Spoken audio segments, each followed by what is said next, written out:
इतिहास केवल किताबों के पन्नों में कैद कुछ शब्द नहीं है। यह उन वीरों की गाथा है जिन्होंने अपने रक्त से भारत की धरती को सींचा। यह कहानी है शक्ति, सत्ता और स्वाभिमान की, जहां एक तरफ 3 साम्राज्य कन्नौज के ताज के लिए संघर्ष कर रहे थे, वहीं दूसरी तरफ राजपूत योद्धाओं ने अपने शौर्य से अमरता प्राप्त की। आज हम आपको लेकर चलेंगे उस दौर में जब पृथ्वीराज चौहान और जयचंद्र के बीच दुश्मनी ने भारत की तकदीर बदल दी। जब राणा कुंभा ने 84 किले बनाकर दुश्मनों को चकित कर दिया, और जब वीरता का अर्थ सिर्फ युद्ध जीतना नहीं बल्कि अपने सम्मान के लिए लड़ना था, तो तैयार हो जाइए, क्योंकि आज हम इतिहास के पन्नों को फिर से जीवंत करने वाले हैं। अगर मैं आपसे कहूं कि एक समय ऐसा था जब पूरा भारत एक ही सवाल पर उलझा हुआ था, कन्नौज का असली हकदार कौन? इस युद्ध में 3 बड़े साम्राज्य थे, पाला, राष्ट्रकूट और प्रतिहार। बंगाल के पाला राजा धर्मपाल 770 से 810 ईस्वी में ने कन्नौज को जीतकर अपनी सत्ता स्थापित करने की कोशिश की, लेकिन तभी राजस्थान से प्रतिहारों ने दावा किया कि कन्नौज उनका है। इस संघर्ष में राष्ट्रकूटों ने भी हस्तक्षेप किया और भारत का सबसे लंबा सत्ता संघर्ष शुरू हो गया। सवाल यह नहीं था कि कौन जीतेगा, सवाल यह था कि लड़ाई कब खत्म होगी। राजपूत वीरता की अगर कोई सबसे प्रसिद्ध कहानी है तो वह है दिल्ली और अजमेर के शासक महाराज पृथ्वीराज चौहान की। 1191 ईस्वी में उन्होंने मोहम्मद गौरी को तराइन के पहले युद्ध में हरा कर दिखा दिया कि भारत को जीतना आसान नहीं था।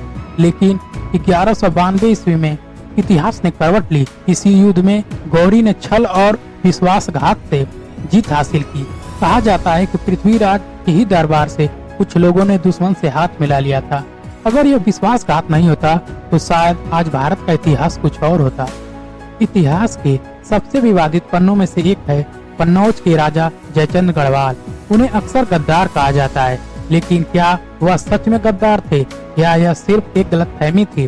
कहा जाता है कि पृथ्वीराज और जयचंद्र के बीच रंजिश थी, क्योंकि पृथ्वीराज ने जयचंद्र की बेटी संयोगिता से प्रेम विवाह किया था। इस वजह से जयचंद्र ने पृथ्वीराज का समर्थन नहीं किया और मोहम्मद गौरी ने इसका पूरा फायदा उठाया। लेकिन 1194 में चंदावार के युद्ध में जब गौरी ने जयचंद्र को हराया, तो उनकी मृत्यु के बाद भी कन्नौज के वीर राजपूत योद्धाओं ने अंत तक लड़ाई लड़ी। क्या सच में जयचंद्र गद्दार थे या उन्हें इतिहास ने गलत समझा? अगर आपको लगता है कि राजपूत वीरता पृथ्वीराज चौहान के बाद खत्म हो गई, तो आप गलत हैं, क्योंकि 1433 ईस्वी में जन्म हुआ राणा कुंभा का, उस योद्धा का जिसने अपने जीवन में 84 विशाल किलों का निर्माण कराया। उनका सबसे प्रसिद्ध किला था कुंभलगढ़, जिसकी दीवार चीन की महान दीवारों के बाद दुनिया की दूसरी सबसे लंबी दीवार मानी जाती है। राणा कुंभा सिर्फ योद्धा नहीं बल्कि एक महान संगीतकार भी थे। क्या आप जानते हैं कि उन्होंने कुंभा महल और कीर्ति स्तंभ बनाए थे, जो आज भी राजस्थान के गौरव हैं। इतिहास सिर्फ जीतने वालों की कहानी नहीं बल्कि उन वीरों की गाथा है जिन्होंने अपनी धरती के लिए अंतिम सांस तक लड़ाई लड़ी। अगर पृथ्वीराज और जयचंद्र एक होते तो शायद भारत का इतिहास कुछ और होता। अगर राणा कुंभा को और समय मिलता तो शायद हिंदुस्तान की सीमाएं कुछ और होती। लेकिन एक बात तय है, राजपूतों की वीरता अमर थी, अमर है और अमर रहेगी।